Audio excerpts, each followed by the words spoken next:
Hello dear students, good morning all of you. आप लोग कैसे हैं? हमें उम्मीद है आप लोग स्वस्थ होंगे, मस्त होंगे। आप सभी विद्यार्थियों का एसएसटी क्लासेस में स्वागत है। डियर स्टूडेंट्स, मैं सत्यदेव त्रिपाठी आज मैं आप लोगों के लिए क्लास 10th का वीडियो बनाने जा रहा हूं जो फिजिक्स के रिफ्लेक्शन ऑफ लाइट चैप्टर से रिलेटिव है। आज का मेरे डियर स्टूडेंट जो टॉपिक है, formation of image by concave mirror. अवतल दर्पण के द्वारा प्रतिबिंब कैसे बनते हैं, उनके किरण आरेख को कैसे खींचते हैं। डियर स्टूडेंट, से बहुत ही मोस्ट इंपॉर्टेंट है। ये बोर्ड एग्जामिनेशन में इससे रिलेटिव न्यूमेरिकल भी आते हैं तथा थ्योरी भी आता है या किरण आरेख खींचने के लिए आता है। सो ये बहुत ही इंपॉर्टेंट है। आप शुरू से अंत तक वीडियो देखिएगा। लाइक शेयर करना बिल्कुल मत भूलिएगा। यदि आप मेरे चैनल पे नया होंगे तो सब्सक्राइब करिएगा। चलिए बिना समय गंवाए हम शुरू करते हैं। आज का मेरा जो टॉपिक है, formation of light by concave mirror. ठीक है, फॉर्मेशन ऑफ लाइट अवतल दर्पण द्वारा अवतल अवतल दर्पण द्वारा अवतल दर्पण द्वारा प्रतिबिंब का बनना। अवतल दर्पण द्वारा प्रतिबिंब का बनना। ठीक है, फॉर्मेशन ऑफ का बनना। Formation of formation formation of light formation of light by concave mirror. ठीक है, अवतल दर्पण द्वारा प्रतिबिंब का बनना। डियर स्टूडेंट्स, देखिए इसके जो कंडीशन है, पहले हम कॉनकेव मिरर बनाते हैं। ठीक है, पहले हम बनाते हैं कॉनकेव मिरर इस तरह से। ये हमारा कॉनकेव मिरर हो गया। ठीक, ये हमारा हो गया प्रिंसिपल एक्सेस। ये हमारा पोल है। ये दर्पण का पहला किनारा, ये दूसरा किनारा, ये इसका हो गया। इसका जब हम ऐसे खींचेंगे तो इस तरह से ये हमारा मान लेते हैं सेंटर ऑफ कर्वेचर है और ये हमारा फोकस है। ठीक है, अब देखिए क्या है कि वस्तु की कितनी स्थितियां हो सकती हैं। ऐसा भी हो सकता है कि वस्तु दर्पण से बहुत दूर हो, मतलब अनंत पर हो। ऐसा भी हो सकता है कि वस्तु अनंत और वक्रता के बीच में हो। ऐसा भी हो सकता है कि वस्तु वक्रता पर भी हो। ऐसा भी हो सकता है कि वस्तु वक्रता और फोकस के बीच हो। ऐसा भी हो सकता है वस्तु फोकस पर हो। ऐसा भी हो सकता है वस्तु फोकस और प्रिंसिपल एक्सेस यानी ध्रुव के बीच हो। यानी इस तरह से हमारे जो कंडीशन है, एक अनंत पर बनेगा, वक्रता अनंत 2 बनेगा, वक्रता 3 बनेगा, फिर यहाँ बीच में 4 बनेगा, फिर 5, फिर 6, यानी 6 कंडीशन है प्रतिबिंब बनने के। तो अब हम यहाँ एक एक कंडीशन का चलिए डिसीजन करते हैं। मान लेते हैं कि मेरी जो पहली कंडीशन है, पहला कंडीशन है वस्तु अनंत पर है। वस्तु कहाँ है? वस्तु अनंत पर है। अनंत पर है। ये स्टूडेंट्स, ये आपको क्लियर करना। अनंत मीन्स ये नहीं कि मतलब हम आप नहीं सकते। अनंत मीन्स बहुत दूर, बहुत दूर है। अब सपोज करिए यदि किसी वस्तु कोई वस्तु है जो बहुत दूर है और आपको दिखाई दे रही है, इसका मतलब आप क्या समझते हैं?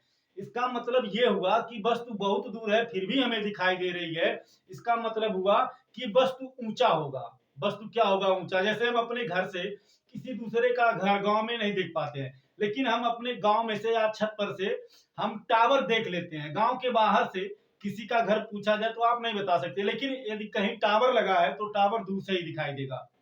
इसका मतलब यदि वस्तु दूर है और हमें दिखाई दे रही है तो इसका मतलब डियर स्टूडेंट्स ये हुआ कि वस्तु ऊंचा होगा। वस्तु क्या होगा? ऊंचा होगा। तो डियर स्टूडेंट्स, मान लेते हैं ये मेरा पहला कंडीशन है। तो मान लेते हैं कि वस्तु कहाँ है? अनंत पर है। तो डॉट डॉट कर देते हैं। ये मान लेते हैं हमारी वस्तु है। ठीक है, अब यदि इस पे प्रकाश की किरण पड़े तो आप समझ सकते हैं, यदि इस पर प्रकाश की किरण पड़े, यदि इस पे प्रकाश पड़े, ठीक है, इस पर प्रकाश पुंज पड़े तो कुछ इधर जाएगा रिफ्लेक्ट होकर, कुछ इधर जाएगा, कुछ इधर जाएगा, कुछ ऐसे इधर जाएगा, कुछ इधर जाएगा, कुछ इधर जाएगा, कुछ इधर जाएगा। तो इधर उधर वाले से हमें मतलब नहीं है। कुछ ऐसा होगा जो पैरेलल जाएगा इसके, तो इसका भी दर्पण से कोई रिलेशन नहीं है। लेकिन कुछ किरणें ऐसे भी होंगी जो फोकस से जाएंगी। कहां से जाएंगी? फोकस से। तो डियर स्टूडेंट्स, देखिए कुछ किरण ऐसे भी होंगी जो वस्तु पर पड़ेंगी और पढ़ने के बाद फोकस से जाएंगी। तो अब आप जानते हैं जो फोकस से जाती है वो रिफ्लेक्शन के पश्चात क्या होता है? प्रिंसिपल एक्सेस के पैरेलल हो जाता है। तो डियर स्टूडेंट्स ये हो गया हमारा पैरेलल, ठीक है ना। ये फोकस से गया और ये इसके पैरेलल हो गया। कुछ किरणें ऐसे भी होंगी जो वक्रता से जाएंगी, कुछ किरणें ऐसे भी होंगी जो वक्रता से जाएंगी। अब आप जानते हैं जो किरणें वक्रता से जाती हैं वो किरणें पुनः उसी मार्ग पर क्या होती हैं, वापस लौट आती है। मान लीजिए ये जा रही है ऐसे, यहाँ आया, ठीक, तो ये मान लेते हैं ए पे आया, बी से निकल गया, ए सी पे आया, फिर ये क्या हुआ, फिर इसी मार्ग पर वापस चला गया। तो डियर स्टूडेंट्स इस तरह से आप समझ सकते हैं कि आपका जो इमेज बन रहा है, ये जो आपका इमेज बन रहा है, ये इमेज कहाँ बन रहा है आप समझ सकते हैं। ये इमेज आपका यहाँ बन रहा है, कहाँ काट रहा है, ये इमेज कहाँ काट रहा है आप देख सकते हैं। रिफ्लेक्शन के पश्चात दोनों वस्तुएं कहां पर आई, ये आप देखिए कहां पर काट, ये जो किरण है आप इसको ध्यान से समझिए। जब इस पर कोई प्रकाश की किरण पड़ेगी तो कुछ इधर जाएगा, कुछ इधर जाएगा, कुछ इधर जाएगा, कुछ इधर जाएगा, कुछ इधर जाएगा, कुछ इधर जाएगा, कुछ इधर, ऐसे तमाम तरह की जाएगी। तो हमें तमाम तरह से मतलब नहीं है, हमें मतलब ये है, हम जो पढ़े हैं हमने क्या पढ़ा है कि प्रकाश की किरणें जो मुख्य अक्ष से जाती हैं वो परावर्तन के पश्चात क्या होती हैं, जो मुख्य अक्ष से जाती हैं, जो मुख्य फोकस से जाती हैं, परावर्तन के पश्चात मुख्य अक्ष के समांतर हो जाती हैं। जो मुख्य अक्ष के समांतर जाती हैं वो परावर्तन के पश्चात मुख्य फोकस में से होकर आती हैं। जो वक्रता से जाती हैं वो वक्रता से वापस आती हैं। तो इस तरह से, ठीक इस तरह से ये हमें इमेज मिल गया। तो आप देख सकते हैं ये जो मेरा इमेज बना ये फोकस पर बना, कहां बना, फोकस पर। अब आप ये चीज ये ध्यान दीजिए कि ये दोनों किरणें, ये किरण और ये किरण आकर के वास्तव में इस बिंदु पे मिल रही हैं। ये दोनों किरणें वास्तव में आकर के इस बिंदु पर काट रही हैं। तो यहाँ पर इसका प्रतिबिंब बनेगा, कैसा बनेगा, वास्तविक बनेगा, उल्टा बनेगा। देखिए यदि हम यहाँ इसको यदि हम ए माने, बी माने, तो बी का इमेज नीचे बनेगा और ए का इमेज उल्टा ऊपर बनेगा। यानी जो बी ऊपर था वो नीचे आ जाएगा। क्यों, क्योंकि ये जो किरणें आ रही हैं ये बी से आ रही हैं डियर स्टूडेंट्स, कहां से आ रही हैं, बी से। तो बी का इमेज यहाँ बनेगा, ठीक है, इसको हम बी डैश मान लेते हैं, ए का ऊपर चला जाएगा तो ए डैश। तो इस तरह से ये हमें वास्तव में मिल रही है। तो ये प्रतिबिंब वास्तविक होगा, कैसा होगा, सीधा होगा, वास्तविक होगा, उल्टा होगा, ठीक है ना। तो यहाँ हम इसका जो हमारा रिफरेंस होगा, रिफरेंस क्या होगा, ऐसे स्थिति में, ऐसे स्थिति में, ऐसे स्थिति में वस्तु से चलने वाली प्रकाश की किरणें, वस्तु से चलने वाली, वस्तु से चलने वाली प्रकाश की किरणें, प्रकाश की किरणें मुख्य फोकस तथा वक्रता से होकर जाती हैं। मुख्य फोकस तथा वक्रता केंद्र, सेंटर ऑफ कर्वेचर, वक्रता केंद्र से होकर जाती हैं, होकर जाती हैं तथा परावर्तन के पश्चात, तथा परावर्तन के पश्चात मुख्य अक्ष के नीचे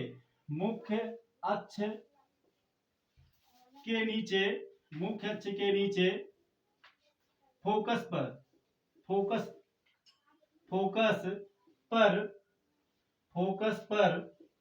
पर काटती हैं, जहां वस्तु का प्रतिबिंब कैसा बनेगा, आप देखिए दोनों वास्तव में आके मिल रही हैं। वस्तु का प्रतिबिंब कैसा बनेगा, वास्तविक बनेगा। और कैसा है, ऊपर का नीचे गया, नीचे का ये देखिए नीचे है, ये ऊपर बन गया, और जो ऊपर था ये ऊपर था, ये कहाँ आ गया, नीचे आ गया। बी ऊपर था, नीचे आ गया, ए नीचे था, ऊपर आ गया।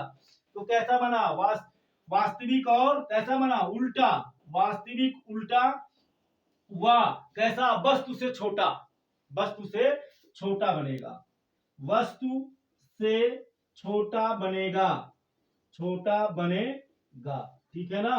चलिए फटाफट इसका स्क्रीनशॉट लीजिए, फिर नेक्स्ट नंबर देखते हैं। नेक्स्ट मेरा क्या है, नेक्स्ट क्या है, नेक्स्ट देखते हैं। ठीक है, नेक्स्ट कंडीशन।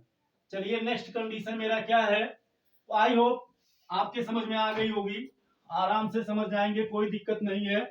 दूसरा क्या है, पहला जो मेरा कंडीशन था, पहला कंडीशन ये था कि वस्तु अनंत पर है। वस्तु कहाँ है, वस्तु है अनंत पे।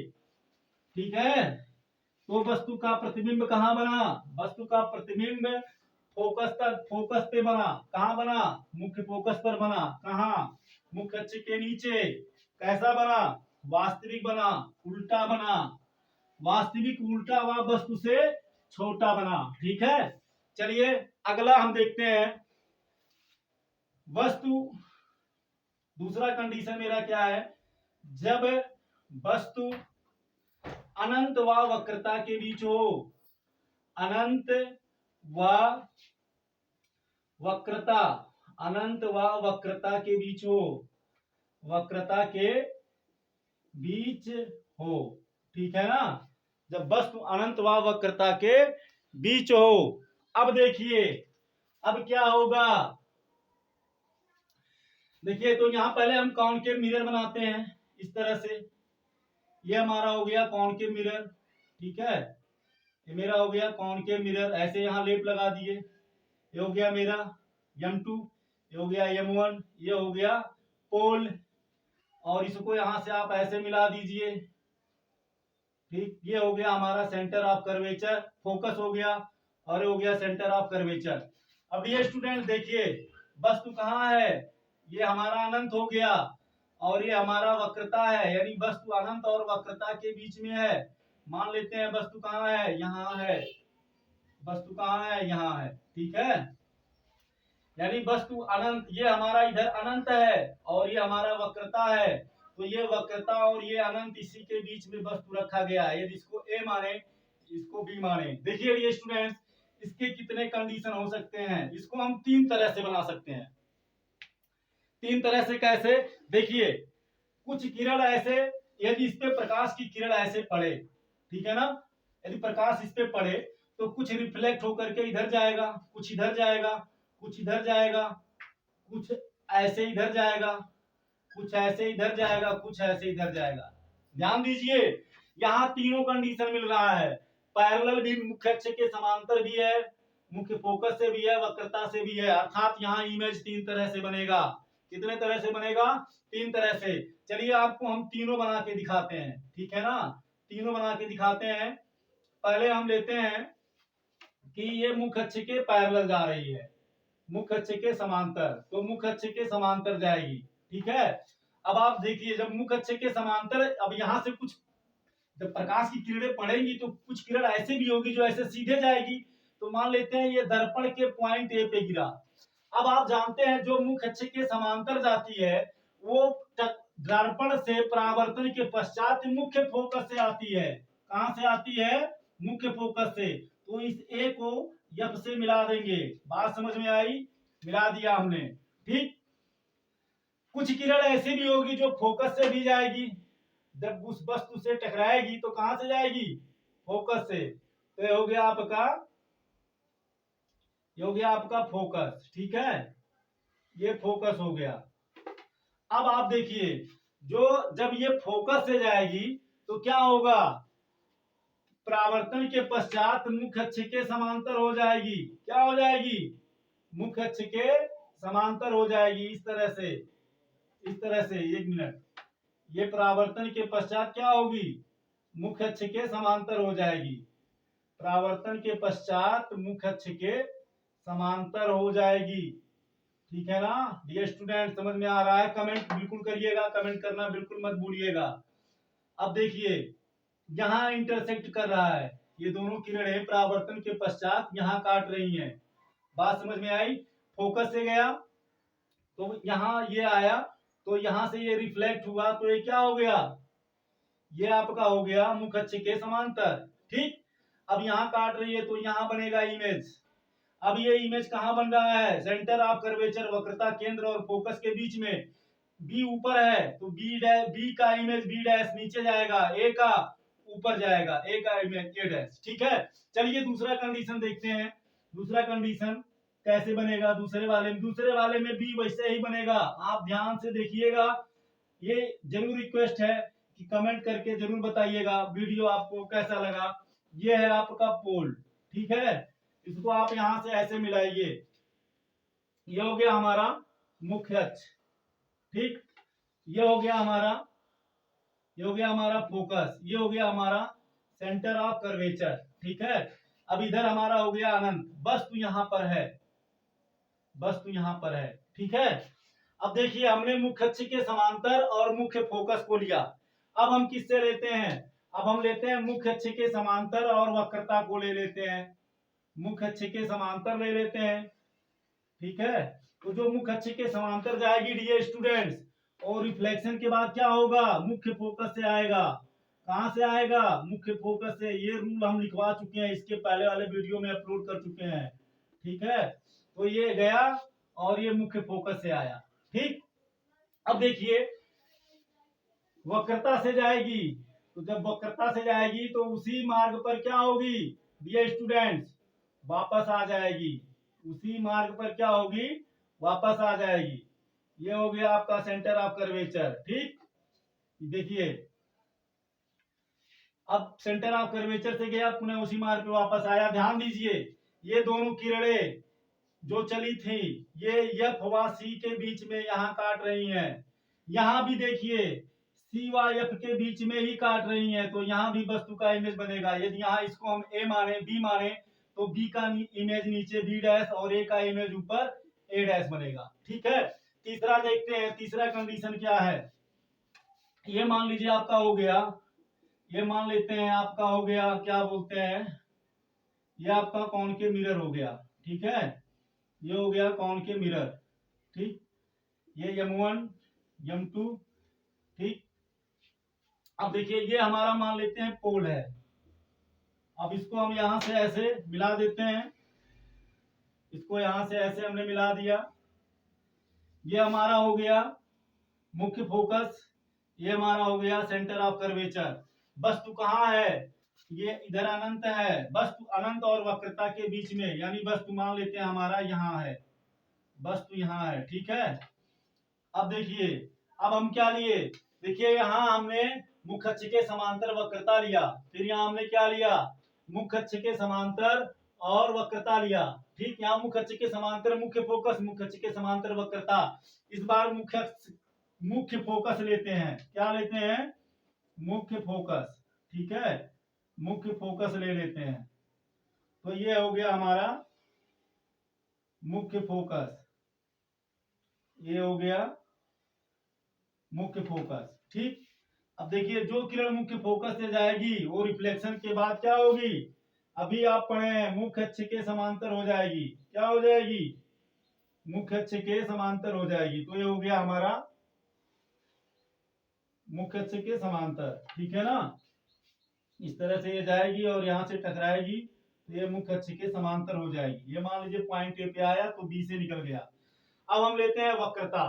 अब हम क्या लेते हैं? वक्रता लेते हैं, सेंटर ऑफ कर्वेचर। क्या लेते हैं? सेंटर ऑफ कर्वेचर लेते हैं, ठीक है। Centre of curvature, centre of curvature. अब देखिए इसको हम यहां से मिलाया ऐसे। अब देखिए यहां भी ये दोनों किरणें जो वक्रता से जाएगी उसी मार्ग पर वापस आएगी। ध्यान दीजिए यहां भी ये दोनों किरणें सी और एफ के बीच में ही काट रही हैं, यहाँ इमेज बनेगा। यदि यहाँ इसको ए माने, बी माने, तो ए का इमेज ऊपर बनेगा ए डैश, बी का इमेज नीचे बनेगा बी डैश। ध्यान दीजिए। तो इस तरह से देखिए यहाँ तीनों कंडीशन है। मुख्य फोकस, मुख्य अक्ष के समांतर मुख्य फोकस से गया, तब भी सी और एफ के बीच में इमेज कैसा बना? वास्तविक उल्टा, वस्तु से छोटा। यहाँ जब मुख्य अक्ष के समांतर वक्रता से गया तब भी इमेज कहाँ बना? सी एफ के बीच में, सी एफ के बीच में वास्तविक उल्टा, वस्तु से छोटा। और जब प्रकाश की किरणें रिफ्लेक्शन के बाद मुख्य फोकस और वक्रता से गई तब भी इमेज कहाँ बना? सी और एफ के बीच में। कैसा बना? वास्तविक उल्टा व वस्तु से छोटा। तो इस तरह से इसका जो हमारा रिफरेंस होगा ये स्टूडेंट्स वो ये होगा, ऐसे स्थिति में वस्तु से चलने वाली प्रकाश की किरणें, तीनों में से कोई आप बना देंगे। यदि दे दे कि कोई वस्तु वक्रता और अनंत के बीच में है तो उस वस्तु के लिए किरण आरेख खींचिए, तो इसको खींचेंगे तब भी सही, इसको खींचेंगे तब भी सही, इसको खींचेंगे तब भी सही। आपको आपके बुक में तीनों में से कोई एक मिलेगा, ठीक है ना। तो कोई नहीं बना देंगे, सही रहेगा। तो अब ऐसे स्थिति में वस्तु से चलने वाली प्रकाश की किरणें, चलने वाली प्रकाश की किरणें, चलने वाली प्रकाश की किरणें परावर्तन के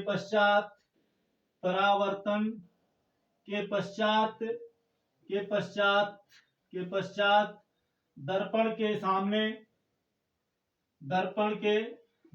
सामने मतलब क्या, इधर ये दर्पण है ना, तो इधर ही तो बन रहा है। दर्पण के सामने मुख्य अक्ष के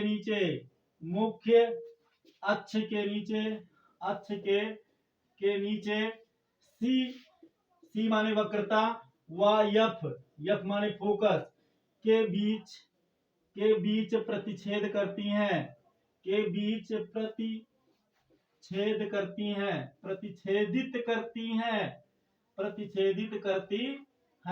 जहां वस्तु का प्रतिबिंब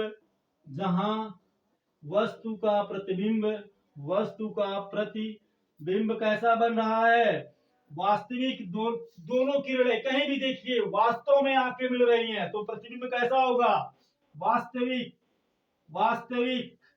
कामा कैसा है, उल्टा है। जो ऊपर है वो नीचे बन रहा है, जो नीचे है वो ऊपर बन रहा है, तो क्या हो गया, उल्टा हो गया। क्या हो गया, उल्टा। वास्तविक उल्टा। वस्तु से छोटा बनता है। ठीक है, चलिए फटाफट स्क्रीनशॉट लीजिए इसका, फिर हम देखते हैं अगला नंबर। नेक्स्ट पॉइंट ये स्टूडेंट्स है, जब वस्तु वक्रता पर होगी। वस्तु कहां होगी, वक्रता पर, तब क्या कंडीशन होगा। ठीक, जब वस्तु वक्रता पर होगी तब क्या कंडीशन होगा। ठीक, पॉइंट नंबर थर्ड है, जब वस्तु वक्रता पर हो, वस्तु वक्रता केंद्र पर हो, ठीक है, तब क्या कंडीशन होगा। देखिए ये हमारा हो गया कॉनकेव मिरर, हो गया। Okay, understand. ये हो गया, एक तरफ लेप लग गया उभरे हुए तल पे, ये हो गया M1, ये हो गया M2, ये हो गया हमारा पोल। इसको हम यहां से ऐसे मिला देते हैं। ये हमारा हो गया फोकस, ये हमारा हो गया सेंटर ऑफ कर्वेचर। अब देखिए डियर स्टूडेंट्स, वस्तु कहाँ रखी गई है, वक्रता केंद्र पर। तो वक्रता केंद्र पर रखी गई है, तो वस्तु यहां हमने वक्रता केंद्र पर रख दिया। ठीक है, अब देखिए अब क्या कंडीशन होगा। अब देखिए आपको थोड़ा सा दिमाग ये लगाना है, कोई दिक्कत नहीं है, बहुत ईजी है। अब यहाँ जब वस्तु को वक्रता पर ही रख दिया गया है तो प्रकाश की किरण वक्रता से नहीं जा पाएगी, क्योंकि जाने का तीन रास्ता, एक है समांतर, दूसरा है मुख्य फोकस, तीसरा है वक्रता केंद्र। ठीक है, अब मान लीजिए कि ये रास्ता है, ऐसी बीच में गड्ढा है, या इसी पर कोई बैठा है और एक ही आदमी के जाने का रास्ता है, और एक रास्ता इधर भी है, एक रास्ता इधर भी है। तो हमको तो यही लगता है कोई इनको कुचल के तो जाएगा नहीं, कोई इधर से चला जाएगा या कोई इधर से जाएगा, क्योंकि ये रास्ता बंद हो गया। ठीक उसी तरह से अब जब वस्तु को वक्रता पर ही रख दिया गया है तो यहाँ से प्रकाश की किरण नहीं जाएगी, तो दो बचा, क्या यहाँ से तो नहीं जाएगी, क्योंकि इसी पर ही वस्तु है, तो जाएगी कहां से। देखिए यदि इस पे प्रकाश की किरण ऐसे प्रकाश पुंज पड़े, ठीक है ना, ध्यान से समझिएगा, तो कुछ इधर जाएगी, कुछ इधर, कुछ इधर, कुछ इधर, कुछ इधर, कुछ इधर, क्या कोई ऐसे भी आएगी, नहीं आएगी। क्यों, क्योंकि यही वस्तु है, वस्तु को छेद कर थोड़ी ना प्रकाश की किरण जाएगी, क्योंकि वस्तु क्या है, अपारदर्शी माध्यम है, जो हमारा वस्तु है नॉन ट्रांसपेरेंट मीडियम है डियर स्टूडेंट, एक ट्रांसपेरेंट मीडियम तो है नहीं, तो इसलिए यहाँ से तो जाएगा नहीं। तो कुछ किरण ऐसी है जो ऐसे जाएगी। हाँ, बुझ गए? चलो बहुत बढ़िया, बुझना चाहिए। वीडियो कैसा लग रहा है जरूर कमेंट करिएगा। कुछ किरण होगी जो ऐसे सीधे जाएगी, बात समझ में आई? मुख्य अक्ष के समांतर जाएगी। कुछ किरण ऐसी होगी तो जो मुख्य अक्ष के समांतर जाएगी, जो मुख्य अक्ष के समांतर जाएगी वो मुख्य फोकस से आएगी। कहां से आएगी? मुख्य फोकस से। कहां से आएगी? मुख्य फोकस से आएगी। आप जानते हैं मुख्य अक्ष के समांतर चलने वाली किरणें परावर्तन के पश्चात मुख्य फोकस से आती हैं। तो ये मुख्य फोकस से आएगी। ये मान लेते हैं ऐसे गई, मुख्य फोकस से पॉइंट ए पे ऑप्टेटिव हुआ। अब देखिए कुछ ऐसी भी होगी जो फोकस से जाएगी। कहां से जाएगी? फोकस से। कहां से जाएगी? फोकस से। तो जो किरण फोकस से जाएगी, जो किरण फोकस से जाएगी वो क्या होगी डियर स्टूडेंट्स? वो क्या होगी? जो फोकस से जाएगी वो क्या होगी? मुख्य अक्ष के समांतर हो जाएगी। तो इसको मुख्य अक्ष के समांतर कर देते हैं। ठीक है, ये हो जाएगी मुख्य अक्ष के समांतर।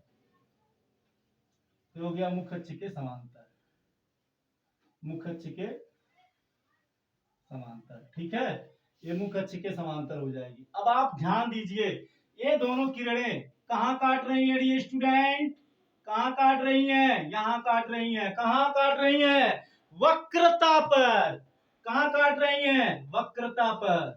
ठीक है ना? जितना बड़ा ये है उतने बड़ा ये है। यदि इसको ए माने, इसको बी माने, ठीक है ना, तो बी का इमेज, ये दोनों किरणें बी से आ रही हैं तो ये बी डैश होगा और यहाँ हमारा ए डैश होगा।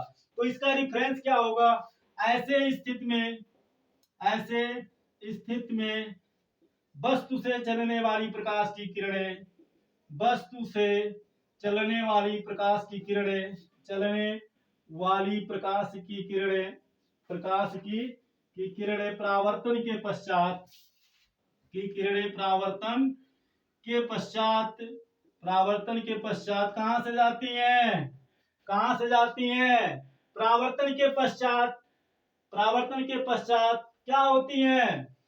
दर्पण के सामने, दर्पण, दर्पण के सामने, दर्पण के सामने मुख्य अक्ष के नीचे, मुख्य अक्ष, मुख्य अक्ष डियर स्टूडेंट्स क्या है? पीसी है। मुख्य अक्ष के नीचे, मुख्य अक्ष के, मुख्य अक्ष के नीचे वक्रता केंद्र पर प्रतिच्छेदित करती हैं। वक्रता केंद्र, वक्रता केंद्र पर प्रतिच्छेदित करती हैं, प्रतिच्छेदित करती हैं, करती हैं। जहां पर वस्तु का प्रतिबिंब, जहां पर वस्तु का प्रतिबिंब, वस्तु का प्रतिबिंब कैसा बनता है?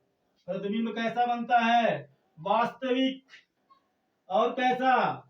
वास्तविक और कैसा? ऊपरा वाला नीचे बना तो उल्टा, वास्तविक, उल्टा, वाह कैसा? वस्तु के बराबर, वस्तु के बराबर बनता है, वस्तु के बराबर बनता है, वस्तु के बराबर बनता है। ठीक है, चलिए कमेंट जरूर करिएगा।